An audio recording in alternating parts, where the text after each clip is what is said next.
I'm doing an inspection on my new 330i with the M-Tech package. We're going to be doing this from underneath the car. So starting from the back and moving forward, what we're looking for are signs of corrosion. And you can see the subframe right here is definitely pretty rusty. And that's because this car was sitting outside for a long time and it didn't move. But there's nothing structural that's a problem here. I do know this car has a clunk in the back when you go to shift. So that differential bushing there and probably this big one right here will need to be replaced at some point. You can actually see it right there, it's torn. So this big mount back here is actually the problem, more than likely. We're going to check our brake lines and other lines for any signs of corrosion as well, because it's a safety issue. And if we look up here, you can see that line is very, very rusty right in the corner. It's kind of, I can't get my finger up there, sorry. Hopefully you can see it. I'll put an arrow in post. So that line needs to be replaced, and it comes up over top the subframe and winds up somewhere over here. You can kind of see where it's connected right there. And if we look at the other lines, it's hard to see above the tank, but they actually look like they're in good shape. So really, it's just that one line that needs to be replaced. Again, these brackets are rusty, but nothing structural. The body of the car actually looks to be in pretty good shape. No rust here. We're going to check to make sure, again, everything is solid.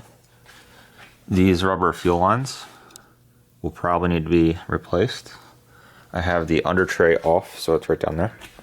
And you can see everything going on. What we're looking at here are a bunch of oil leaks, and it looks like, specifically if you look up top, you can see it looks pretty dry, so not really a problem there. But the oil pan gasket itself is leaking, and because I want to turbo this car, I need to pull this pan to weld a fitting in anyway, so it's not a big deal.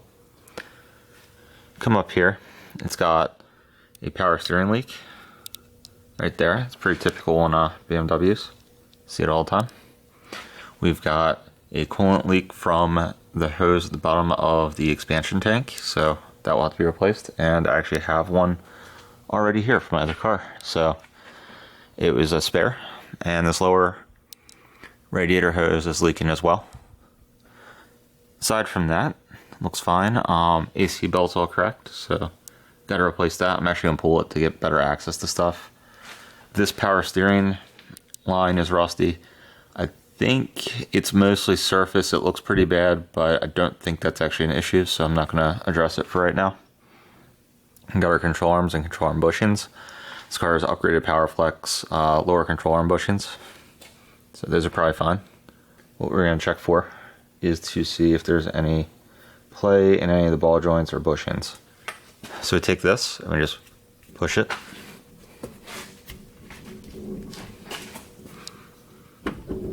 And right there, probably hard to see it on the camera, but this inner ball joint is shot.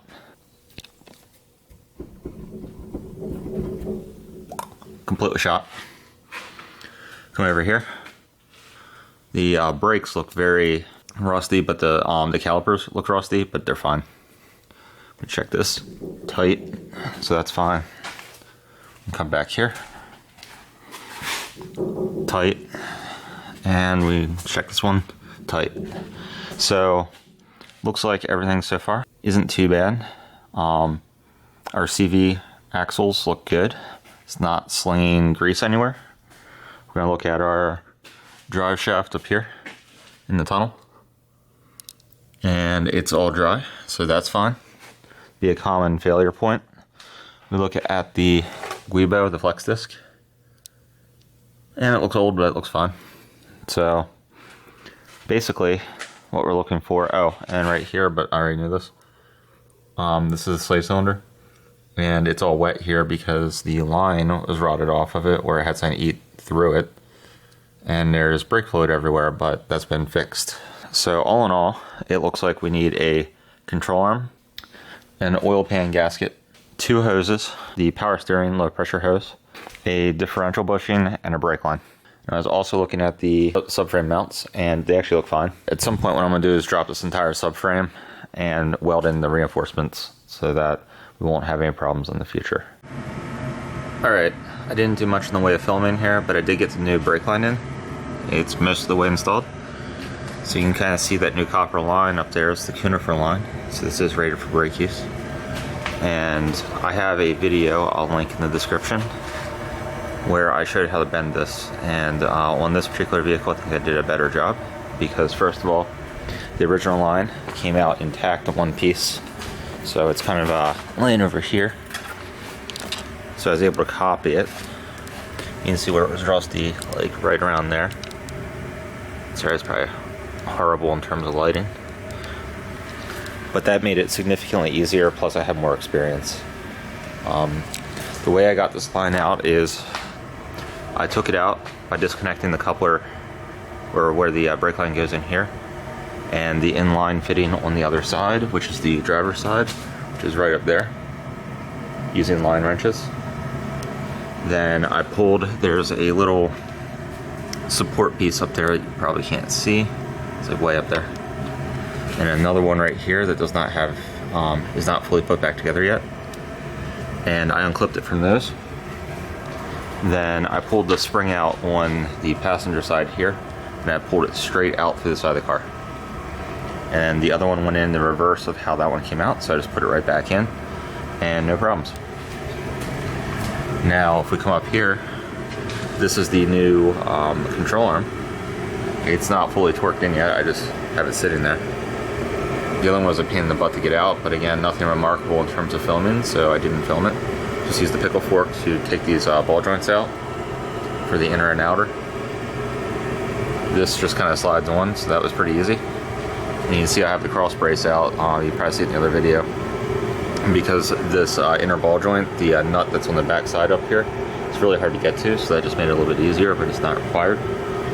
And after that, this car should at least be safe to drive on the road. I have to replace those hoses still, and that's about it. I thought I'd show this tool off pretty quick, because it's kind of cool. So this is a power brake bleeder from Harbor Freight, and it's just hooked up to the brake bleeder, which is open right now. You can see it's open. And to an air compressor. So you open this valve, and if you wash the fluid in the line, it'll start to move. This pulls fluid right through. That you haven't to do anything. So all we do is sit here and wait for new fluid to come in from the front of the car. And it's drained down because, there it goes. It drained down because I had this entire line off and open overnight. So we do that, and basically you wait for like no bubbles, and you tighten it back down, which I might be in a bad position here.